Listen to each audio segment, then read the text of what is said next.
वजीर आजम शहबाज शरीफ को इक्तदार संभाले 1 माह होने में 1 रोज बाकी है, लेकिन गुज़श्ता 29 रोज के हालात व वाक़यात का जायजा लिया जाए तो हुकूमती इत्तेहादी जमातों में सबसे ज्यादा मुश्किल में पाकिस्तान मुस्लिम लीग नून दिखाई दे रही है।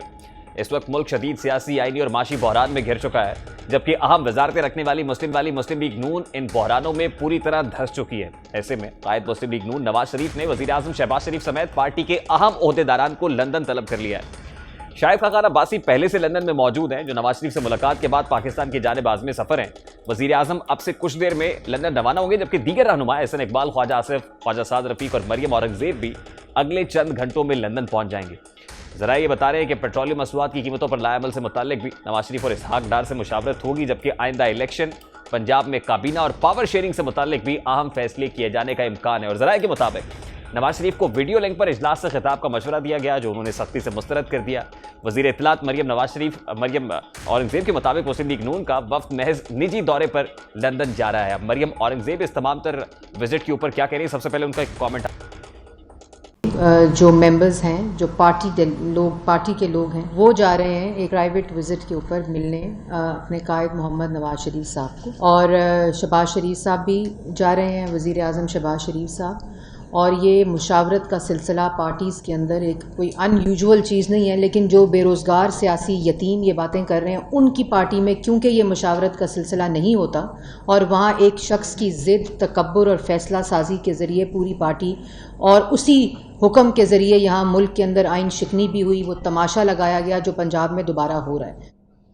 अब मरियम औरंगजेब तो कहानी बता रही है कि नॉर्मल विजिट है, लेकिन सवाल यह है कि कौन से ऐसे मामलात हैं जिस पर नवाज शरीफ को हंगामी इजलास तलब करना पड़ा। ये कोई मामूली बात नहीं है। वीडियो लिंक का ऑप्शन मुस्तरद करने की वजूहात क्या हो सकती हैं? मुस्लिम लीग नून क्या बड़ा ऐलान कर सकती है? जराये के मुताबिक नवाज शरीफ को बाज़ मामलात पर तहफ़्फ़ुज़ात हैं, इसलिए नून लीग कोई बड़ा फैसला करने जा रही है। उन्हें पंजाब में तरीन ग्रुप को साथ मिलाने पर तनकीद का सामना भी है। गवर्नर के मसाइल और फिर पंजाब में काबीना की तश्कील में ताख़ीर पर उन्हें सुबकी भी उठाना पड़ रही है। साथ ही चेयरमैन तहरीक इंसाफ को खुली छूट देने पर भी वज़ीर आज़म से खफा हैं। कायद मुस्लिम लीग नून के सामने चंद सवालात हैं जिनका जवाब वो पार्टी क़यादत से चाहते हैं। चेयरमैन तहरीक इंसाफ के हमलों का जवाब मुस्लिम लीग नून कैसे दे सकती है? वो काउंटर नैरेटिव क्या होगा? असम्बलियाँ मुद्दत पूरी करेंगी या फिर फौरी इंतखाबात का रास्ता इख्तियार किया जाए? अगर फौरी इंतखाबात का इनेकाद हो तो फिर मुस्लिम लीग नून को इसका क्या फ़ायदा हो सकता है? क्योंकि अभी इलेक्टोरल रिफॉर्म्स का मामला अपनी जगह पर है। मईशत को कैसे सहारा दिया जाएगा? ऑब्वियसली इकोनॉमिक स्टेबिलिटी की इंपॉर्टेंट चीज़ है। खारजा महाज के ऊपर पॉलिसी क्या है, उसको भी स्टेबलाइज करना बड़ा इंपॉर्टेंट है। ऐसे बहुत सारे मामलात हैं जिस पर मुस्लिम लीग नून खुद इंटरनली कन्फ्यूजन का शिकार दिखाई देती है। अगर प्रोड्यूसर आपके पास वो शॉर्ट्स हैं जिस पर मिफ्ता इस्माइल साहब ने क्या कहा और फिर इसहाक डार साहब as far as economic concern तो कैसे डिवाइडेड दिखाई देते हैं, तो जरा उसकी एक झलक सामने रखिएगा। पेट्रोल के ऊपर सब्सिडी दे दी है, 70% लोग तो गाड़ी चलाते हैं। क्या एवरेज पाकिस्तानी गाड़ी वाले को, एवरेज गाड़ी वाले को सब्सिडी देनी चाहिए? ये भी आप सोच लें। और फिर उसके बाद क्या कि हमारी जेब ये जगह देती है। अगर आपकी हुकूमत कर चलाने से डबल खर्चा अगर आपको सब्सिडी में दे रहा है तो क्या हमारी जेब ये जगह देती है? तो ये नहीं आप कहिए कि मैं ये आपको क्या कहूँ कि IMF की बात छोड़ दें। ये मिफ्ता इस्माइल खुद कह रहा है कि यार ये अफोर्ड नहीं कर सकते। अब ये मिफ्ता इस्माइल साहब कह रहे हैं, लेकिन वज़ीर आज़म कुछ और कहते हैं। मिफ्ता इस्माइल साहब 7th रिव्यू में मीटिंग करके IMF से आ जाते हैं। उसके बाद कहा जाता है कि सब्सिडीज़ हटाई जाएंगी, पेट्रोलियम मसनूआत की कीमतों में इजाफा होगा, बिजली के नरखों में इजाफा होगा। वज़ीर आज़म साहब समझते हैं कि इसकी पॉलिटिकल कॉस्ट अदा करनी पड़ेगी, इसलिए डिसीजंस नहीं लेते। वो मामला भी लटक रहा है। वो मामला लटकता रहेगा तो इंटरनेशनल क्रेडिटर्स ऑब्वियसली उनका ट्रस्ट डेफिसिट है, आपको डॉलर्स नहीं मिलने वाले। मुस्लिम लीग नून के सिर्फ माशी उमूर पर ही 2 कैंप्स नहीं हैं जो बटे हुए हैं, बल्कि सियासी मामलात में भी एक तकसीम है जो वाज़ेह है। नून लीग के गिरोह की ख्वाहिश है कि फौरी इंतखाबात कराए जाएं। दूसरे कैंप के मुताबिक अगर फौरी इंतखाबात कराए गए तो नून लीग को इसका नुकसान हो सकता है, और इसलिए फौरी इंतखाबात की बजाय असम्बलियों को करने देनी चाहिए। ये हुकूमत अपनी मुद्दत पूरी करेगी। इमरान खान साहब सड़कों में फिरते रहे, जो उन्होंने मुल्क के साथ किया है। हमारी ये कोशिश होगी कि उन हालात को बेहतर किया जाए, और ये जो करप्शन इस मुल्क के अंदर हुई है, हम इसकी हकायक अवाम के सामने रखेंगे। अपोजिशन कमिटेड है कि हमने अपने जो नेसेसरी चीजें हैं, जो एसेंशियल हैं, उसको करके अपने इलेक्शन की तरफ जाना है। यानी मैं नहीं समझता कि कोई भी PMLN या कोई भी उनको अलाई इसलिए आया है कि अपने पूरा 1.5 साल हमने अब हुकूमत पे रहना है, बल्कि ये है कि एसेंशियल चीजें जो होने वाली हैं, इलेक्टोरल रिफॉर्म्स हैं, ये दूसरी चीजें मुल्क की मफाद में, उसको करके तो हम इलेक्शन की तरफ बढ़े। हमें ये मालूम है कि ये इलेक्शन ईयर है, लेकिन इलेक्शन जो है वो जिस तरह से इलेक्शन कमीशन ने कहा कि जी मुझे 7 माह चाहिए, वो 7 माह हो बाद हो या 13 माह बाद हो, होना तो इलेक्शन है। ये इलेक्शन ईयर है, तो इस बात से हम बिल्कुल जो है वो ठीक है, ना कोई कंफ्यूज है और ना ही हमें इसमें कोई शक है। अब नवाज शरीफ के लिए इस वक्त एक और बड़ा मसला इमरान खान का नैरेटिव भी है जो उन्होंने इक्तदार से निकाले जाने के बाद अवाम को दिया है। इस वक्त अवाम तहरीक इंसाफ के पौने 4 बरस की बद इंतजामी, महंगाई और सियासी गलतियों को भुला चुकी है। इमरान खान अवामी इज्तिमात के अंदर भरपूर अंदाज में अपना बयानिया दे रहे हैं। दूसरी जानिब वज़ीर-ए-आज़म शहबाज शरीफ और उनकी कैबिनेट का जायजा लिया जाए तो उन्होंने 2 हफ्ते कबल पीटीआई के अहदेदारान के खिलाफ मुकदमात के इंदराज में जो फुर्ती दिखाई, अब वो शिद्दत नहीं है। नवाज शरीफ भी इमरान खान के बयानियों को काउंटर ना करने पर नाराज हैं, जबकि मुकदमात कायम करने पर नून लीग के अहदेदार एक पेज पर दिखाई नहीं देते। कुछ का ख्याल है कि ये जो विच हंटिंग है, पॉलिटिकल विक्टिमाइजेशन है, इसका तासुर गहरा होगा, और कुछ का ख्याल है कि नई तहरीक इंसाफ पर जो शिकंजा है वो सख्त करना चाहिए। हमारे साथ इस वक्त सलीम बुखारी साहब, सीनियर सहाफ़ी तज्ज़ियाकार मौजूद हैं। अस्सलाम वालेकुम बुखारी साहब, thank you very much for joining us sir. Sir, हंगामी इजलास पार्टी कायद का और फिर सीनियर अहदेदारान को लंदन तलब कर लिया गया। मुस्लिम लीग नून क्या बड़ा डिसीजन लेने जा रही है? देखिए, 2 चीज़ें जहन में भी आती हैं और 2 चीज़ों के इशारे भी हमें मिल रहे हैं। एक है नवाज शरीफ की वापसी, उसकी वापसी की क्या एहतमाम होगा, कैसे होगा, सज़ा मुअत्तल कराई जाएगी या कोर्ट से किसी किस्म की ज़मानत ली जाएगी या वो जेल जाएंगे। ये सारे मामला जात जो हैं ये डिस्कस होने हैं, क्योंकि अगर इलेक्शन में जाना है तो नवाज शरीफ का पाकिस्तान में होना ज़रूरी है। इस बात का इदराक पूरी मुस्लिम लीग को है और ख़ुद नवाज शरीफ साहब को भी है कि अगर वो ख़ुद नहीं आएंगे और मुकाबले में इमरान खान जैसा शख्स खड़ा होगा तो वो रिज़ल्ट नहीं मिल सकते जिसकी उन्हें तवक्को है। तो एक तो बड़ा मसला डिस्कस होना है ये कि नवाज शरीफ साहब वापस आएंगे, कब आएंगे, कैसे आएंगे। लेकिन बुखारी साहब, क्या नून लीग ने डिसाइड कर लिया है कि हमें इलेक्शंस की तरफ जाना है? मैं उसी पर आ रहा हूँ। दूसरा मसला ये बताने वाला हूँ आपको। दूसरा मसला ये है कि क्या इंतखाबात अब कराने चाहिए या इस असम्बली को अपनी मुद्दत पूरी करनी चाहिए। जिस तरीके के इमरान खान के जलसे हो रहे हैं, एक पार्टी का धड़ा जो है वो ये समझता है कि अगर मज़ीद वक्त गुजरेगा तो ये पॉसिबिलिटी है कि वो मोमेंटम जो है वो इख्तियार करते जाएं, और बाय द टाइम वो कॉल देते हैं तो एक ह्यूज उनका पॉपुलैरिटी ग्राफ जो है आसमान से बातें करने लगे। जबकि दूसरा धड़ा ये कहता है कि ये फिजल आउट हो जाएगा। मौसम की शिद्दत की बात भी करते हैं वो, और वैसे भी कहते हैं कि चूँकि राना सनाउल्लाह साहब अब वहाँ बैठे, वहाँ शेख रशीद नहीं है, तो वो वहाँ पहुँचना और वहाँ जाके फिर इस तरीके से डी चौक में बैठ के कब्जा करके बैठ जाना मुमकिन है या नहीं है, जो कि साफ समझ आ रही है कि नहीं है। और ही hasn't minced his word, Rana Sanaullah ने साफ तौर पे कह दिया है। हत्ता कि तो उन्होंने शेख रशीद को भी कह दिया कि अगर तुमने अपना ये बयान वापस ना लिया आग लगाने वाला तो मैं तुम्हें उस दिन घर से नहीं निकलने दूंगा।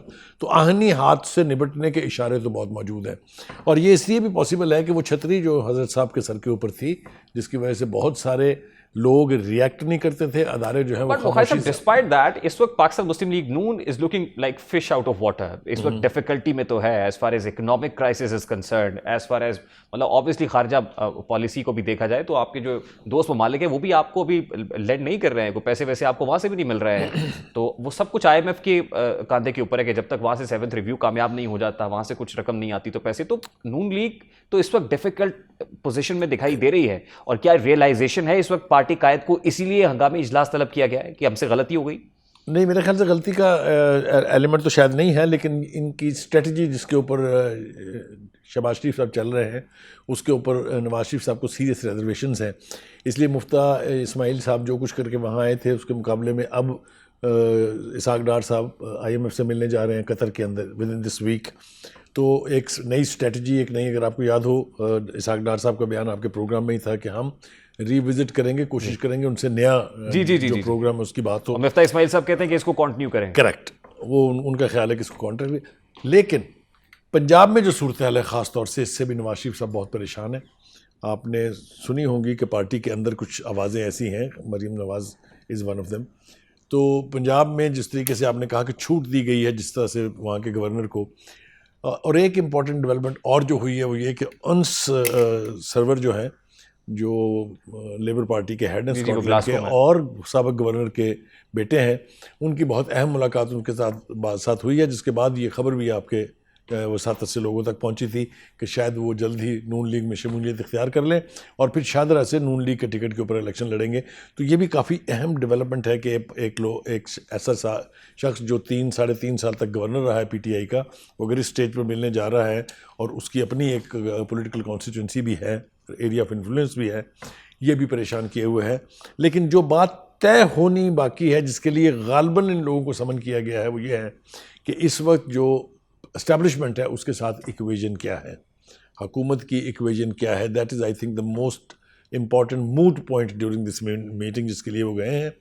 तो 3 बातें अब हो गई कि इस वक्त जिस तरीके से हुकूमत चल रही है, क्या ये सेल थ्रू करेगी अपना जो बाकी का टेन्योर है या नहीं, दूसरा इलेक्शन और तीसरा नवाज शरीफ की वापसी। अच्छा बुखारी साहब, सेनेटर अफनानुल्लाह साहब ने मुझे ज्वाइन कर लिया, लेकिन लास्टली सर ये फरमाइएगा कि क्या पार्टी कायद अब कन्विंस्ड है, क्योंकि पहले भी ऑब्वियसली वो तो थे कि हमें हुकूमत लेनी नहीं चाहिए, शहबाज शरीफ साहब बड़े मुसर थे कि नहीं हमें हुकूमत लेनी चाहिए, और फिर जल्दी या बदेर इलेक्शंस कराने, इस पर भी ओपिनियन डिवाइडेड था।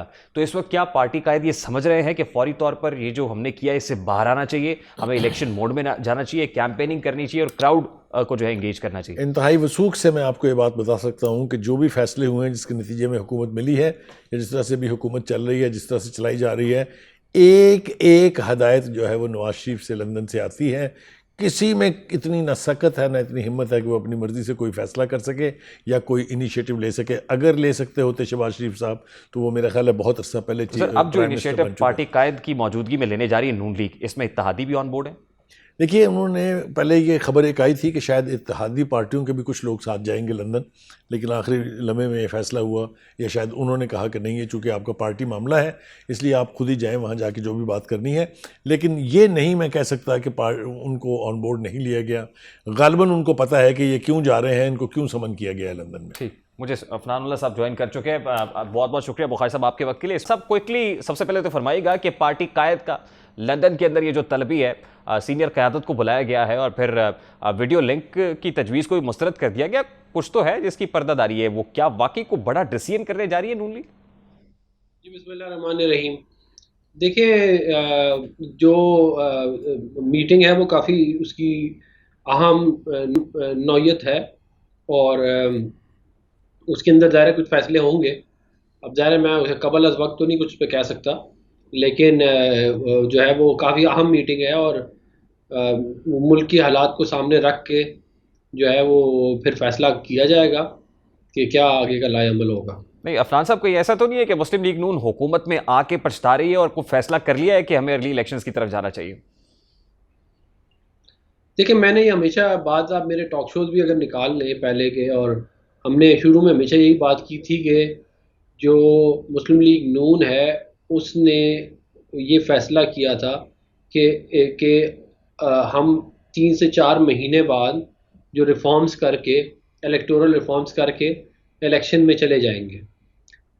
ये इस फ़ैसले के ऊपर जो है वो नज़र सानी हुई और फिर हमने सोचा कि हम देखते हैं कि माशी हालात क्या हैं, और गिवन द सर्कमस्टांसेस और जो given the majority that we have in the parliament और जो हमारा मैंडेट है उसको सामने रखते हुए जो है वो हमें क्या करना चाहिए। तो वो जो अब मीटिंग है वो आप समझ लें इन्हीं तमाम चीज़ों को जो हम पिछले 3 हफ्ते 4 हफ्ते में हमने ऑब्ज़र्व की हैं, और उनका जो निचोड़ है वो जाके अभी वो डिस्कस होगा between the prime minister and Mian Mohammad Nawaz Sharif sahab and the top leadership of PMLN, और उसके बाद फिर कोई you will see a clear path forward. लेकिन अफराज साहब, ये तो मखलूत हुकूमत है, 13 जमातों का इत्तेहाद है, ये फैसला सिर्फ मुस्लिम लीग नून को ही करना है या बाकी इत्तेहादियों को भी एतमाद में लिया?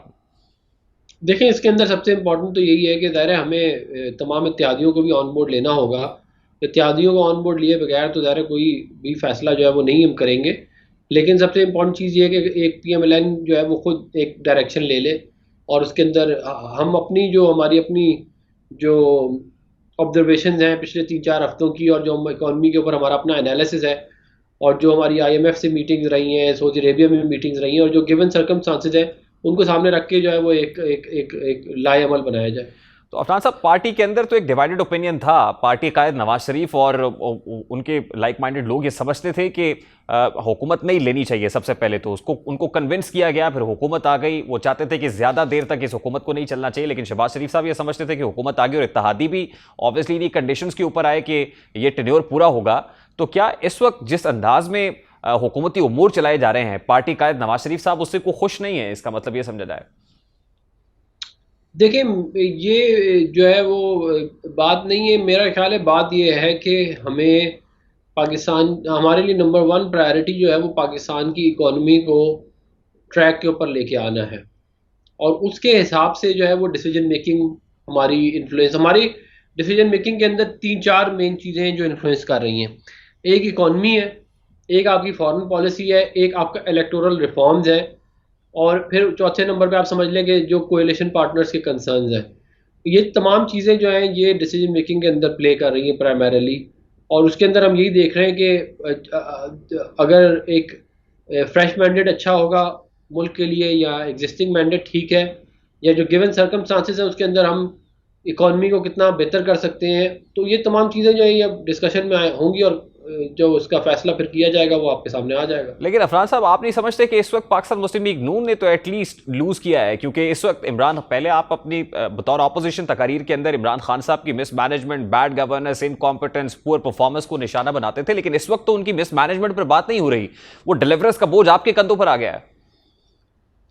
देखिए, एक महीने के अंदर जो है वो आप किसी को अपना मिस गवर्नेंस का अगर देंगे तो वो मेरा नहीं ख्याल है कहते हैं कि कोई इस बात को बाय करेगा। जो है वो पीटीआई के पिछले पौने 4 साल हुकूमत रही है, वो पौने 4 साल की जो अपनी गलतियां हैं, जो जो चीनी की, आटे की कीमतें, घी की कीमतें और जो दीगर हालात ख़राब हुए हैं, वो उसके खुद जिम्मेदार हैं। तो उसको जो है वो ज़रूर वो प्ले ज़रूर करने की कोशिश कर रहे हैं, लेकिन पॉलिटिकली जो है वो उसको उनका कोई ज़्यादा फ़ायदा नहीं हो रहा। हमारे तो देखें, हाथ पांव बांध के 2018 का इलेक्शन कराया गया था, तो अगर हमारी लीडरशिप जो है वो मैदान में होगी और हम जो है वो पूरी तरह कैंपेन करेंगे तो इमरान खान साहब नज़र भी नहीं आएंगे। नहीं, लेकिन अफरान साहब, इस वक्त at this point in time जो इमरान खान साहब ने किया है और क्राउड पुल कर रहे हैं, जलसे कर रहे हैं, जो वो बयानियां बना रहे हैं, क्या इस बयानिए से भी आप कोई प्रेशर महसूस कर रहे हैं कि ये हंगामी इजलास बुलाना पड़ा और अब कुछ अहम फैसले मुतवक्के? देखिए, मैं आपको ये बता दूं कि इमरान खान साहब ने जो एबटाबाद में जलसा किया, उसके बारे में उनकी वीडियो आ गई कि ग्राउंड बहुत छोटा था और लोग इतने ज़्यादा नहीं थे, वो नज़र आ रहे थे। जो पेशावर में जलसा किया वो 12 से 15 हज़ार लोगों का था। जो उन्होंने लाहौर में किया वो जलसा, उनके जो इलेक्शन से पहले जो उन्होंने जलसा किया था उससे छोटा था। जो कराची का जलसा था वो निस्बतन बेहतर था, इसमें कोई शक नहीं है। तो ये इस तरह के जलसे पीडीएम की एक जमात इससे ज़्यादा बड़े जलसे कर लेती है। तो ये कहना कि ये हवा जो है ना, ये सारा का सारा ये इनकी जो मार्केटिंग स्ट्रेटजी है पीटीआई की, उसके ऊपर ये लोग प्ले कर रहे हैं कि जी हम बड़े ये हो गए। अगर आप इतनी फेमस हैं, ये तो हुकूमत में भी कहते थे कि हम बड़े फेमस हैं, और 16 में से 13 बाय इलेक्शन हार गए। कंटोनमेंट का इलेक्शन हुआ लोकल बॉडीज़ का, वो ये पंजाब में इनका सफाया हो गया। केपी के अंदर ये सिंपल मेजॉरिटी नहीं ले सके, सिंध में इनका सफाया हो गया। तो ये चाहे तो कोई भी अफनान साहब, हालात, अगर उसी को हम एक्सट्रापोलेट कर लेते, वो सिलसिला जारी रहता, तो शायद आम इंतखाबात 2023 के अंदर इस सारे का सारा फायदा आपको होता।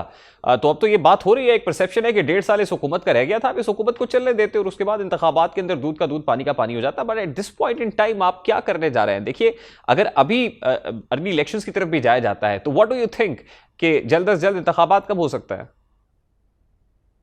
देखिए, जल्द से जल्द इंतखाबात अक्टूबर में हो सकते हैं, उससे पहले नहीं हो सकते, क्योंकि इसके ऊपर सुप्रीम कोर्ट ने क्या कहते हैं, सुप्रीम कोर्ट में उन्होंने एक वादे जो है वो इलेक्शन कमीशन ने स्टांस लिया हुआ है कि डिलिमिटेशन है, और फिर ज़ाहिर 3 महीने का टाइम है जो टू ऑर्गेनाइज एन इलेक्शन। तो आप क्या समझते हैं कि अक्टूबर तक फिर आप को इंतखाबी कैंपेन शुरू करेंगे, हुकूमत से बाहर आके करेंगे, हुकूमत में रहकर करेंगे? वो नैरेटिव कैसे बिल्ड करेगी मुस्लिम लीग नून?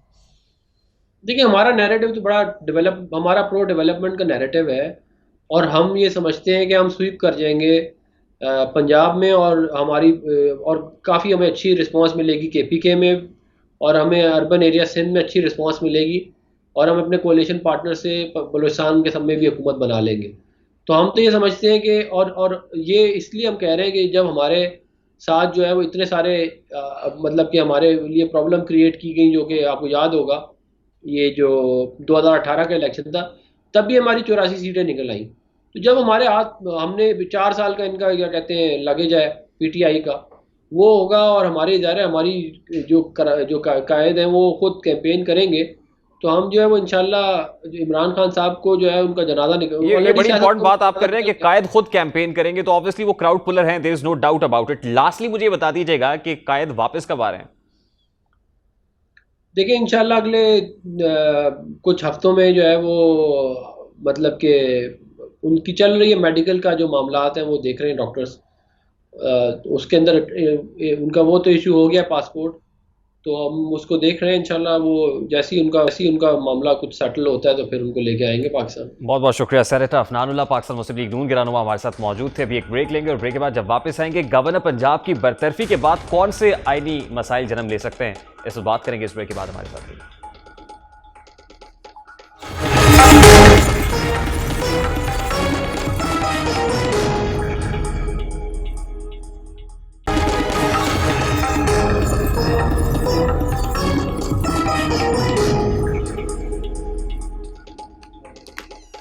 Welcome back. सदर मुमलिकत डॉक्टर आरिफ अलवी की जानिब से मज़ामत के बावजूद वफाकी हुकूमत ने गुज़श्ता रात गवर्नर पंजाब उमर सरफराज चीमा की बरतरफी का नोटिफिकेशन जारी कर दिया है। अब उसके बाद बहुत सारे सवाल सर उठा रहे हैं। कॉन्स्टिट्यूशनल क्राइसिस ऑलरेडी पंजाब के अंदर था, वो कॉन्स्टिट्यूशनल क्राइसिस कैबिनेट डिवीजन के इस नोटिफिकेशन के बाद क्या मजीद डीपन होगा या डिफ्यूज हो जाएगा? अब कोई क्राइसिस नहीं रहेगा इसके बाद। और फिर नोटिफिकेशन के मुताबिक उमर सरफराज चीमा की बरतरफी के बाद जो है आर्टिकल 104 के तहत अब कायम मकाम गवर्नर स्पीकर पंजाब असम्बली होंगे। क्या इस सारे अमल के बाद जो काबीना है हमजा शहबाज शरीफ साहब की, वो अब ओथ ले लेगी? जो ओथ रुका हुआ था, जो कैबिनेट अनाउंस नहीं हो रही थी, और पंजाब जो इतना बड़ा सूबा है, तकरीबन 12 करोड़ नफूस पर मुश्तमिल है, उसके इंतजामी अमूर अब ठीक तरीके से चलेंगे। इस सारे मामले पर बात करेंगे। इस वक्त साबिक सदर सुप्रीम कोर्ट और मुमताज़ माहिर कानून रशीद रिजवी साहब ने भी ज्वाइन किया है। अस्सलाम वालेकुम रिजवी साहब, बहुत बहुत शुक्रिया आपके वक्त के लिए। सबसे पहले तो सर ये फरमाइएगा, ये कैबिनेट डिवीजन की जानिब से जो नोटिफिकेशन इशू किया गया, क्या कैबिनेट डिवीजन के पास इख्तियार है कि वो गवर्नर को बरतरफ कर सके? नहीं, उसके पास तो इख्तियार नहीं है। नोटिफिकेशन तो जब सदर असम्बली अप्रूव कर देगा उसके बाद ही हो सकता है, उससे पहले नहीं। तो सर जो कैबिनेट डिवीजन की जानिब से हालिया नोटिफिकेशन इशू किया गया गवर्नर की बरतरफी से मुताल्लिक, उसको फिर गैर आईनी समझा जाए? बिल्कुल, मैं तो समझता हूँ, इसलिए कि मैं देख रहा हूँ 101, 102, 103, 104, 105, उसमें तो वाज़ेह तौर पे है। ओथ भी जो है वो जो गवर्नर का वो चीफ जस्टिस लेगा। यहाँ पे जज साहब को बना दिया गया है गवर्नर। मैं नहीं समझता कि ये लीगल है, constitutional according to section article 102, 103 है। नहीं, लेकिन सर दोनों तरफ से आर्टिकल 101 की अपने अपने अंदाज में तशरीह करने की कोशिश की जा रही है। एक तरफ ये कहा जा रहा है कि ये डिस्क्रेशनरी पावर्स हैं प्रेसिडेंट के पास, दूसरी तरफ ये है कि ये on the advice of the prime minister appoint किया जाता है। तो क्या समझा जाए कि वो प्राइम मिनिस्टर जो गवर्नर को अपॉइंट तो कर सकता है, वो गवर्नर को बरतरफ नहीं कर सकता? वो रिमूव भी कर सकता है। जो अपॉइंटिंग अथॉरिटी है वो रिमूवल अथॉरिटी भी हो सकती है। जिस प्रोसीजर से वो अपॉइंट करता है वही प्रोसीजर उसको अडॉप्ट करना पड़ेगा रिमूवल का, जो मौजूदा हुकूमत ने अडॉप्ट किया कि समरी भेज दी कि जी हम चेंज कर रहे हैं, और उसके बाद सदर साहब ने रखा। सदर साहब के पास कोई अख्तियार नहीं है कि जब एडवाइस आ जाए प्रेसिडेंट की उसके खिलाफ वो काम करें। दो समरीज भेजी गई, पहली समरी 17 अप्रैल को गई। आर्टिकल 101 बहुत क्लियर है, जो कहता है कि on the advice of the prime minister.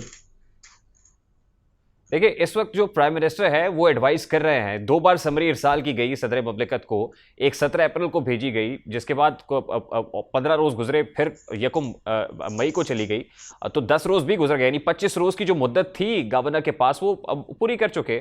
लेकिन उनकी जानिब से ये जवाब पेश किया जा रहा है कि ये हर मामले में नहीं हो सकता, यानी गवर्नर को बरतरफ करने के मामले में ये प्रोसेस अडॉप्ट नहीं किया जा सकता 25 रोज़ वाला। यहाँ पर गवर्नर के मामले में कोई इस्तिस्ना हासिल है सर? नहीं जी, कोई नहीं है। कॉन्स्टिट्यूशन इस पे साइलेंट है, लेकिन जो लॉ सेटल्ड है कि अपॉइंटिंग अथॉरिटी है जो उसको रिमूवल कर सकती है।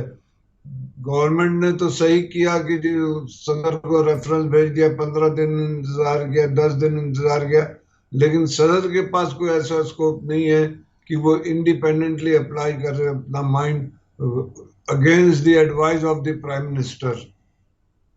और फिर इस पर भी रहनुमाई फरमाइएगा, ये जो प्लेजर ऑफ द प्रेसिडेंट की बात की जा रही है, अभी इस मामले में प्रेसिडेंट ने तो कोई डिसप्लेजर का इजहार नहीं वो कर रहे हैं, और वो तो बल्कि ये कह रहे हैं कि उनके पास कोई ऐसा जवाज नहीं है कि गवर्नर को रिमूव करने से मुतालिक समरी पर वो दस्तखत करें, और कुछ इस तरह की जो है वो उनकी तरफ से प्ली ली जा रही है। लेकिन displeasure of the prime minister है, लेकिन कॉन्स्टिट्यूशन में तो pleasure of the president at the pleasure of the president लिखा हुआ है।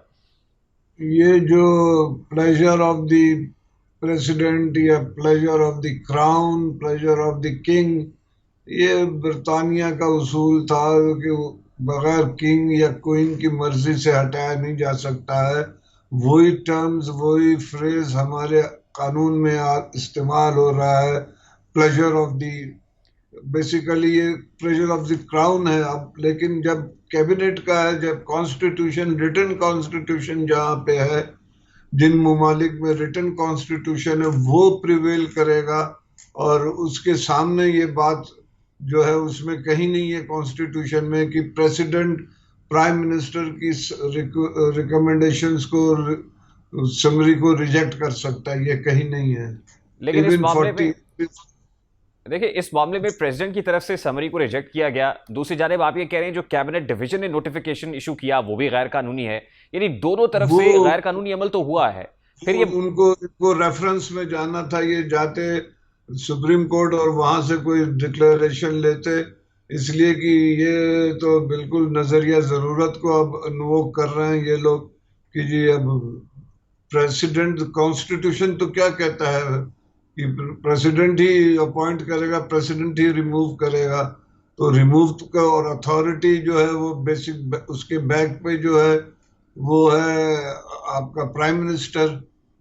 प्राइम मिनिस्टर की एडवाइस को अगर उन्होंने इलीगली, अनकॉन्स्टिट्यूशनली वायलेट किया है तो इन्होंने भी वायलेशन शुरू कर दी है। दोनों ही इस वक्त जो है अपोजिट ट्रैक पे जा रहे हैं। तो रिजवी साहब, इसमें सुप्रीम कोर्ट खुद इंटरवीन कर सकती है, क्योंकि पाकिस्तान तहरीक इंसाफ की तरफ से तो कहा गया कि इसका आला अदलिया नोटिस ले, गो के उनकी तरफ से भी गैर कानूनी, गैर आईनी फेल सरजद हुआ, लेकिन इस मामले के बाद ये कहा जा रहा है कि इंटरवीन करना चाहिए आला अदलिया को। क्या आप सो मोटो दो लेना चाहिए? महीने से अगर प्रेसिडेंट का कंडक्ट देखेंगे तो उसका बहुत ही वॉलेटिव ऑफ कॉन्स्टिट्यूशन है, वो कॉन्स्टिट्यूशन को फॉलो नहीं कर रहे हैं। मैं समझता हूँ इसकी बेस बना के जो है वो कोalition गवर्नमेंट को सुप्रीम कोर्ट जाना चाहिए था कि वो 184(3) में जाके रेफरेंस लेते, उनसे एक ओपिनियन लेते और कोई स्ट्रक्चर पास करवाते सदर से। पर देखिए, अभी तो constitution is like hanging in the air, दोनों तरफ से पायमाली हो रही है, वायलेशन ऑफ द कॉन्स्टिट्यूशन हो रही है। अब इस मामले में क्या, मेरा सवाल यह है कि सुप्रीम कोर्ट खुद नोटिस ले सकती है इस पे 184(3) की जुरिस्डिक्शन? ले सकती है, लेकिन लेगी नहीं। जो अभी हाल में तकरीरें हो रही हैं दोनों तरफ से कि जी रात को लाइटें जल गई, ये जल गई, अब ये हरकतें होंगी तो फिर सुप्रीम कोर्ट और हाई कोर्ट की लाइटें तो जलेंगी। आप देखें ना कि कितना ब्लेटेंट वॉयलेशन है दोनों तरफ से कॉन्स्टिट्यूशन का। अब क्या करे हाई कोर्ट और सुप्रीम कोर्ट, अब वो इन्वॉल्व होती हैं तो लोग कहते हैं कि जी बत्ती जल रही है, बत्ती जल रही है। बड़ा बुरा स्टेज से हम गुजर रहे हैं, बड़े बुरे स्टेज से हम लोग गुजर रहे हैं। खतरनाक है ये, ऐसा दौर रहा है कि पता नहीं किस कन्फ्रंटेशन पे हमें ये ले जाएंगे लोग।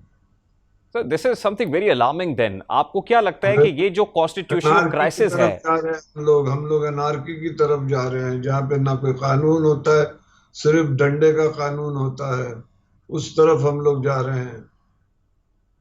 तो फिर sir where does the state stand then? कोई बनाना रिपब्लिक है क्या? मतलब ये जिस तरफ जाने की निशानदेही आप कर रहे हैं, खुदा ना खास्ता अनार्की या इंतशार या केओस की सिचुएशन होगी, तो उस पर आने से पहले who is to take lead? इसको डिफ्यूज कैसे किया जा सकता है? देखिए, सुप्रीम कोर्ट हमेशा इंटरवीन करती है, बहुत से मिसालें माजी में भी है, लेकिन जो हाल है मैं नहीं समझता मौजूदा सूरत हाल में। रोज आप देख रहे हैं, आपको वो मिल रहे होंगे फीडबैक, जो केसेस चल रहे हैं जजेस के, कि वो यही कहते हैं जी, मैं नहीं समझता कि वो कुछ आएंगे। ये किसी एक पार्टी को जाना चाहिए आर्टिकल 184(3) में जाके ये सारे चीजें रैप अप कराए, और इससे अब देखे ना गवर्नर हाउस के बाहर पुलिस खड़ी हुई है, गवर्नर साहब कहते हैं मैं एंटर होना चाहता हूँ, कहते हम नहीं घुसने देंगे। मजाक बना हुआ है ये। कॉन्स्टिट्यूशन से बड़ा खिलौना सियासतदानों के हाथ में कोई अभी तक आया नहीं है, खिलौना समझ के एक दूसरे से खेल रहे हैं, वॉलीबॉल से खेल रहे हैं, कॉन्स्टिट्यूशन को वॉलीबॉल बनाया हुआ, कभी ये फेंकता है कभी वो उधर फेंकता है। बड़ी तकलीफदेह सूरत हाल है। मैंने अपनी लाइफ कैरियर में कभी इस तरह से ब्लेटेंट वॉलेशन नहीं देखी है कॉन्स्टिट्यूशन की। सर लास्टली अभी देखिए जो चीफ मिनिस्टर पंजाब का ओथ है उसके ऊपर भी पाकिस्तान तहरीक इंसाफ की तरफ से एक पिटिशन थी, लार्जर बेंच उस पर भी समाअत कर रहा है। उसके बाद फिर जो कैबिनेट है उसकी ओथ टेकिंग अभी तक वो अनाउंस नहीं हुई थी। अब गवर्नर से मुताल्लिक ऑब्वियसली जब कोई नया गवर्नर नॉमिनेट होगा दरियासना तो आर्टिकल 104 के तहत speaker has to take like वो इंटरिम गवर्नर होंगे, कायम मकाम गवर्नर होंगे। तो आपको क्या लगता है कि ये जो सारा प्रोसेस होगा इस सब के बाद वो सभी गैर आईनी होगा, वो सभी अनकॉन्स्टिट्यूशनल होगा? फिर अब लॉ तो ये कहता है कि अगर बेसिक स्ट्रक्चर वॉइड है, इलीगल है, तो all construction raised thereon is bound to fall. Law तो ये कहता है कि अगर आपका बुनियाद जिस कानून पर है, जिस डॉक्यूमेंट पे है, जिस स्टेप पर है, अगर वही वॉइड करार दे दिया जाता है, वही अनलॉफुल करार दिया जाता है, तो उस पर बनी पूरी इमारत गिरेगी। बहुत बहुत शुक्रिया रशीद रिजवी साहब हमारे साथ मौजूद थे, गुफ्तगू आपने सुनी। We have to take a very quick short break और ब्रेक के बाद जब वापस आएंगे वज़ीर आज़म तो ओहदे से अलहदा होकर घर चले गए हैं, मगर सदर मुमलिकत इस ओहदे पर क्यों चिपके हुए हैं, वो जाने को तैयार क्यों नहीं है, इस पर बात करेंगे इस ब्रेक के बाद। हमारे साथ रहिए।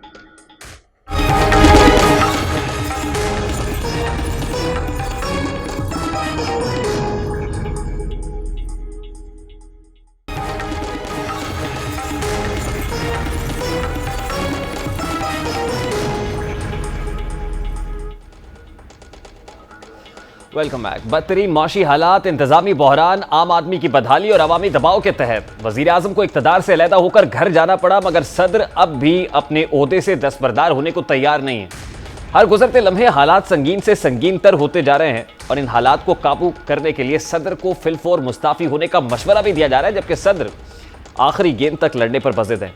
मुखालिफिन की जानिब से दबाव भी बढ़ रहा है, मगर सदर ओहदा छोड़ने के लिए राजी नहीं है।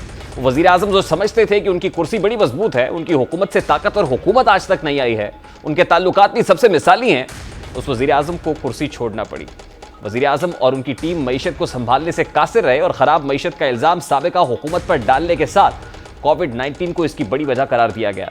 वो हुकूमत जिसे current account deficit, trade deficit पर काबू पाना था, वो इन खसारा जात पर काबू पाने में ना सिर्फ बुरी तरह नाकाम हुए, बल्कि ये खसारा इस कदर बढ़ गया कि ज़र मुबादला के ज़खायर भी से भी हाथ धोना पड़ा और हालात इस दहज पर पहुंच गए कि जहां फॉरेन एक्सचेंज रिजर्व्स तकरीबन ना होने के बराबर हो गए। और वो मुल्क जिसका ज़्यादातर इन्हिसार दरामदात पर है, वो खुराक और ईंधन की मद में अदायगियाँ करने से भी कासिर है। सोने पे सुहागा तो ये है कि वज़ीर आज़म ने इन ख़राब हालात के बावजूद कुछ फैसले किए, जिसके तहत बड़े पैमाने पर टैक्स छूट और सब्सिडीज़ का ऐलान किया गया। बावजूद इसके कि हम इसके मुतहम्मिल नहीं हो सकते थे, हकीकत इसकी मुतहम्मिल नहीं थी, मगर ये फैसले किए गए और नतीजतन 2019 के अख्ताम तक ज़र मुबादला के ज़खायर जो 7.6 अरब डॉलर्स थे, वो मार्च 2020 के अख्ताम तक 31.9 अरब डॉलर्स रह गए। वो माशी फैसले जो बर वक्त किए जाने चाहिए थे, वो देर से किए गए। मार्च 2022 में डॉलर की कदर गिराने का फैसला किया गया तो डॉलर के मुकाबले में इसकी कदर 30% तक रह गई। नतीजतन उस वक्त हुकूमत पर 51 अरब डॉलर का गैर मुल्की कर्जा और रवा साल इसकी मद में 7 अरब डॉलर्स की अदायगियाँ करनी है और आइंदा बरसों में भी सूरत हाल ऐसी ही रहेगी। इस वक्त हुकूमत को अहम दरामदात मसलन ईंधन वगैरह के लिए 3 अरब डॉलर्स के हंगामी कर्ज की तलाश है और इसके लिए दोस्त ममालिक की जानिब नजरें हैं, मगर इस इमदाद पर अभी भी गैर यकीनी के बादल मंडला रहे हैं। यह हाल हमसे ज़्यादा नहीं, बस थोड़ी दूर एशियाई मुल्क श्रीलंका का है, जहाँ आवाम सड़कों पर है, मुश्तइल मुजाहिरीन एहतजाजी मुजाहरा कर रहे हैं। इस अवामी दबाव के पेश नज़र वज़ीर आज़म महिंद्रा राजापक्षे इस्तीफ़ा देकर घर जा चुके हैं। कुछ ऐसे ही मनाजिर वतन अजीज़ में भी हैं, जहाँ सदर ममलिकत आइनी ओहदे का इस्तेमाल करते हुए हुकूमत को टफ टाइम दे रहे हैं, जबकि हुकूमत भी सियासी मामलात में उलझ कर माशी मसाइल को भूल चुकी है।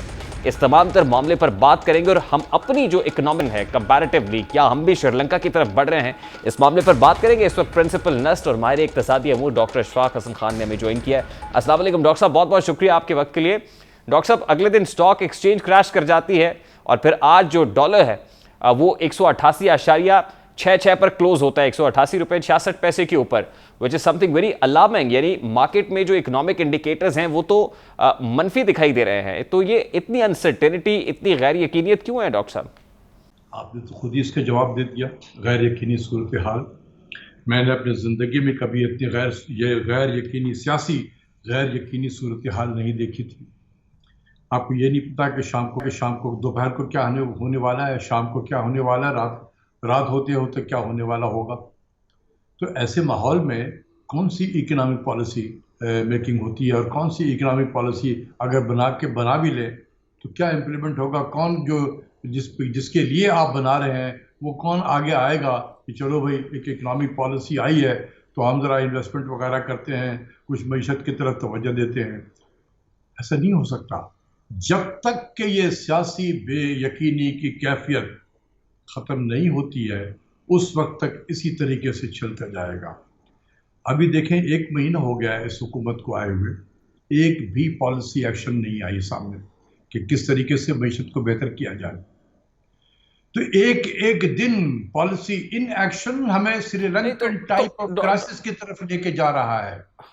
डॉक्टर साहब, मैं इस तरफ आता हूं, लेकिन इसका मतलब ये समझा जाए कि जो मखलूत हुकूमत है, जो नई हुकूमत है, इसकी ये क्या इकोनॉमी में डायरेक्शनलेस है, इसकी माशी समत ही नहीं है, या फिर माशी समत बनाने में इसको कुछ वक्त लग रहा है? देखिए भाई, ये तो सारे तैयार तो नहीं थे ना ज़हनी तौर पे, बस एक झटके में हुकूमत चली गई और उसके बाद एक हुकूमत वजूद में आ गई। उसके बाद हाँ भाई चलो तुम बन जाओ, तुम ये बन जाओ, तुम ये ओहदा ले लो, तुम ये ओहदा ले लो, बढ़ गए ओहदे। तो ये लोग तो तैयार तो नहीं थे ना ज़हनी तौर पे कि करना क्या है। हमने आके बैठ गए अपने अपने सीट पे, उसके बाद समझ में नहीं आ रहा है। वो आते हैं, गपशप करते हैं, दोस्तों से मिलते हैं, चाय पीते हैं, चले जाते हैं। तो इस तरीके से तो मुल्क आगे तो नहीं बढ़ेगा। तो डॉक्टर साहब, ये समझा जाए कि ये हुकूमत भी वही गलतियां दोहरा रही है जो पाकिस्तान तहरीक इंसाफ हुकूमत ने दोहराई थी। मतलब अगर इब्तदा से देखा जाए, अभी मिफ्ता इस्माइल साहब IMF के साथ मुज़ाकरात के लिए जाते हैं, बताया जाता है कि मामलात मैच्योर हो रहे हैं, लेकिन उसके बाद यहाँ prime minister of the country वो पेट्रोलियम मसनूआत की कीमतों में इजाफे पर राज़ी नहीं होते हैं। वो कहते हैं कि कीमतें सेम रहेंगी, सब्सिडीज़ जो हैं वो उसके ऐलानात होते हैं, यानी पॉलिटिकल पॉपुलर डिसीजंस तो कर रहे हैं, लेकिन उसकी इकोनॉमिक कॉस्ट अदा करनी पड़ रही है। और फिर IMF के साथ भी एक अनसर्टन है कि पता नहीं वो जो 7th रिव्यू है वो अप्रूव हो गया, उसके बाद क्या ट्रॉन्च मिलने जा रही है या नहीं मिलने जा रही। देखिए, अभी तो 7th रिव्यू तो बीच में था, जो छोड़ के वो चले गए थे। हमने जाके मिफ्ता इस्माइल साहब ने उनको ये एश्योरेंस दी, जो उनके प्रेस रिलीज में भी नज़र आता है आपको, कि हम जल्दी ये तमाम जो सब्सिडीज़ है इसको अनवाइंड कर देंगे। ये लिखा हुआ है प्रेस रिलीज में, क्विकली। तो दे वर एक्सपेक्टिंग, IMF एक्सपेक्ट कर रहा था कि ये 1 मई से आप इसकी इम्प्लीमेंटेशन शुरू कर देंगे। हमने नहीं किया, तो इसलिए उनका मिशन भी देर हो गया, आने में नहीं आया, क्योंकि वो प्रायर एक्शंस हैं। अब 15 मई जो है वो सामने है, और अगर 15 मई तक हमने नहीं किया तो फिर IMF नहीं आएगा। जब IMF भी नहीं आएगा तो आपने सऊदी अरब का, UAE का, इन तमाम लोगों को जो विजिट किया है वहाँ से भी पैसे आपको नहीं आएंगे। तो इसलिए एक लॉक जाम सी कैफियत हो गई है। हुकूमत परेशान इसलिए हो गई है कि माजी में तो बहुत क्रिटिसाइज करते रहे। यही मिफ्ता इस्माइल साहब का वीडियो जो है बड़ा वायरल हुआ है 1 अक्टूबर 2021 का, जिसमें उन्होंने 137 रुपये पे उन्होंने कहा था कि खुदा का खौफ करें, 137 रुपया लीटर पे कौन कारोबार कर सकता है, कैसे लोग जिंदा रह सकते हैं। ठीक है, अब जब इनको कहा गया है करने के लिए तो ये तो तकरीबन 200 रुपये पे जाएगा। तो अब मिफ्ता इस्माइल साहब क्या मुंह लेकर अवाम के सामने आएंगे, फिर क्या कहेंगे उस वक्त। तो ये हुकूमत ही परेशान है। जी डॉक्टर साहब, ये बड़ी इंपॉर्टेंट बात आप कर रहे हैं कि देखिए IMF के साथ जब तक मामलात मैच्योर नहीं होते, जो इंटरनेशनल क्रेडिटर्स हैं या आपके दोस्त ममालिक हैं, वो भी आपकी मदद को नहीं पहुंचेंगे। और ये कंडीशन रखी जा रही है कि वो मदद, वो सहूलत भी IMF के इस मुज़ाकरात के साथ ही मशरूत है। तो फिर जो आप श्रीलंका का हवाला दे रहे थे अभी, फॉरेन एक्सचेंज रिजर्व्स बहुत नीचे आ गए, मतलब तकरीबन ना होने के बराबर हो गए, और हमारे यहाँ जितनी तेजी से डिप्लीट हो रहे हैं, अगर हमें डॉलर्स नहीं मिलते हैं या वो इंटरनेशनल क्रेडिटर्स हमें लेंड नहीं करते हैं मनी, तो फिर क्या देखा जाए आने वाले दिनों में? खुदा ना खास्ता हम भी उसी तरफ बढ़ रहे हैं। देखिए, मैंने तो आपको कहा, एक दिन policy in action leading Pakistan towards Sri Lankan type of crisis. Sri Lankan type of crisis, अभी हम वहां नहीं पहुंचे हैं। हमारे इतने बुरे हालात नहीं हैं। हमारा इशू सिर्फ बैलेंस ऑफ पेमेंट का ही है, और उसमें भी हमारा इशू जो है वो इंपोर्ट का है। बाकी हमारे real sector the economy is doing very well. Last year 5.7% growth था, इस साल ये तकरीबन 5% ग्रोथ होगा। तो अब आप 2 साल का एवरेज ले लें अगर आप, तो ये 5.3 के करीब जो है इसका रेट ऑफ इंक्रीज बनता है। तो ये मेरे नज़दीक तो पाकिस्तान का अगर 50-60 साल की हिस्ट्री ले लें और उसके एवरेज ग्रोथ रेट लें तो इतना ही आएगा, तकरीबन 5.1% के करीब आता है। तो हम तो उसी जो नॉर्मल जिस तरीके से हम ग्रो कर रहे थे उसी तरीके से ग्रो कर रहे हैं। हमारे यहाँ इंडस्ट्रीज़ की जो प्रोडक्शन है वो अब तक जुलाई फरवरी का जो नंबर आया है वो तकरीबन 8% से ग्रो कर रहा है। हमारे यहाँ जो private sector to GDP, private sector credit to GDP का रेशियो है, it is highest in about 10 to 12 years. तो चीज़ें तो बेहतर हुई हैं। हमारा इशू फिर हमारा एक्सपोर्ट्स जो है वो कोई $30 बिलियन के करीब एक्सपोर्ट्स होगा हमारा। इसी तरीके से 30-31 बिलियन डॉलर का हमारा रेमिटेंस होगा। ये दोनों चीज़ें जो है पाकिस्तान की तारीख में सबसे हाईएस्ट होंगी। हमारा इशू है इम्पोर्ट। हमें डॉलर की ज़रूरत है, डॉलर हम बाहर हैं इस तरीके से। BMW कार भी मंगाते हैं, कुत्ते बिल्ली की शैम्पू भी मंगाते हैं, खाने भी मंगाते हैं, एक्सपेंसिव टेलीफोन भी मंगाते हैं, सैर तफरी भी बाहर के कर रहे होते हैं, वेकेशन भी पे जाना ज़रूरी है। डॉक्टर साहब, अभी गवर्नमेंट ने रिसेंटली कुछ लग्जरी आइटम्स को बैन किया है इंपोर्ट पॉलिसी में। वो गाड़ियाँ वाड़ियाँ जिसका आप जिक्र कर रहे हैं, ये सब लग्जरी आइटम्स को इंपोर्ट पर बैन किया है। मैंने तो कोई पॉलिसी नहीं देखी कि जिसमें ये बैन कर दिया गया हो। नहीं, आज इस हवाले से एक डिसीजन आया है जिसमें लग्जरी आइटम्स को बैन करने की बात हो रही है। चलो यार, बात हो रही है ना, जब होगी तो देखेंगे, जब नारा मरेंगे तो फिर बैल बटेंगे ना। अभी नारा के मरने का इंतजार तो करें ना, पॉलिसी तो पहले तो आ तो जाए ना कि क्या पॉलिसीज हैं। Is it going to make difference doctor साहब? अगर ऐसा हो जाता है तो आपको लगता है कि इससे वाज़ेह डिफरेंस आएगा? कैसे डिफरेंस होगा मैं आपको बता देता हूँ। अगर आप जो है सिर्फ ये फैसला करें कि सिर्फ 1300 सीसी से ज्यादा कोई गाड़ी किसी भी कंडीशन में इंपोर्ट नहीं होगी, चाहे वो नॉकडाउन कंडीशन हो, चाहे वो कंप्लीटली बिल्ट यूनिट हो। दोनों सूरतों में 1300 से ऊपर गाड़ी नहीं होगी इंपोर्ट। आप देखिए फर्क पड़ेगा, तकरीबन आपको $3 बिलियन यहां से बचेगा। इसी तरीके से हमने कहा सेल फोन, हम कह रहे हैं कि हम तो सेल फोन बना रहे हैं, खुदा का खौफ करो यार। हम वैसे ही सेल फोन बना रहे हैं जैसे हम गाड़ियां बना रहे हैं। हमें असेंबल करते हैं, पार्ट्स आता है या जोड़ देते हैं उसको, और जो जोड़ने वाले हैं पार्ट्स उसको टैक्स कंसेशन भी हम दिए हुए चले जा रहे हैं। हमारा डॉलर भी जा रहा है, इधर टैक्स से रेवेन्यू भी हमें नहीं मिल रहा है। ये कौन सी पॉलिसी हम लेके बैठे हुए हैं? इसी तरीके से आप जाएं किसी भी आप शॉपिंग मॉल में चले जाएं, आप देखें कि दुनिया भर के कॉस्मेटिक्स भरे पड़े हुए हैं, एक से एक खाने पीने की चीज है, बटर है, चॉकलेट्स है। My goodness, somebody is paying dollar.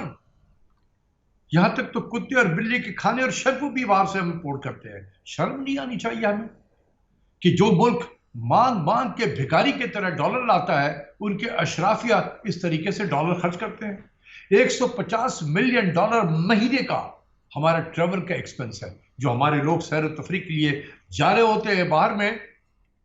हमारे पीआई तो बैठ गई है ना, पीआई तो खत्म हो गई। अब जो एयरलाइन, सारे फॉरेन एयरलाइन से ट्रेवल कर रहे होते हैं, टिकट तो रुपए में खरीदते हैं, लेकिन वो लोग यहाँ से। शुक्रिया डॉक्टर साहब आपके वक्त के लिए। हमारे इक़्तिसादी अमूर principal nurse doctor Ashfaq Hasan Khan हमारे साथ मौजूद थे। अनफॉर्चुनेटली प्रोग्राम का वक्त अपने इख्तिताम को पहुंचा। आपसे मुलाकात होगी इंशाल्लाह कल।